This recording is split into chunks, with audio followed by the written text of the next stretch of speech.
Hello friends, today I'm going to review my favorite ship that I've ever built, the Aoshima Yamashiro in 1/700 scale.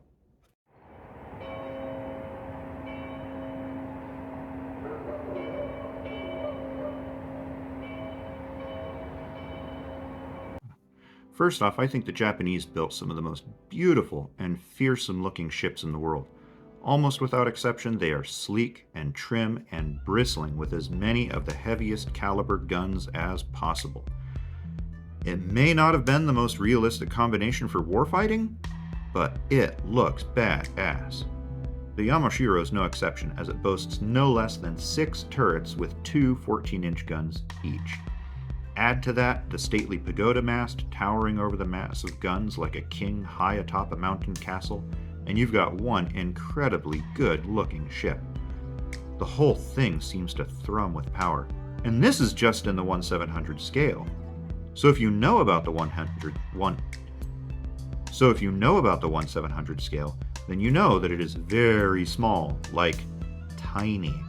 However, there are a lot of advantages to going this small. For one, the kits are much less expensive than the bigger 350 scale.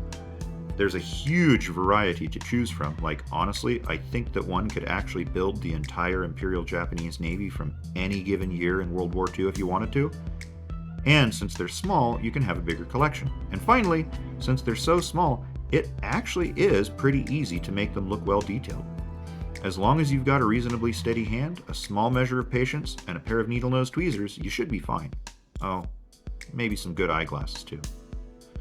As for Aoshima's Yamashiro itself, I really enjoyed building this kit. I actually added Aoshima's wood deck and photo etch upgrade, which added an incredible level of detail. And since the upgrade kit was made by Aoshima too, the instructions were easy to follow and the pieces went in flawlessly. Even without the upgrade, I think this would be a fine kit on its own. There are lots of small, delicate parts, but it comes with the territory in 1/700 scale. Plus, the directions are pretty straightforward. But if you're like me, it can be helpful to cross off what you've done and make notes of what still needs to be done as you go. I would bet that any skill level, beginner to advanced, could tackle this kit and make a fine model out of it. Overall, I had a blast with this kit. The Yamashiro may not be as famous as some of the other IJN ships like the Yamato or Akagi, but if you know a little bit about its history, I think you'll be impressed nonetheless. And I certainly contend that it was one of the most visually stunning ships to be produced by any power in the entire World War II era.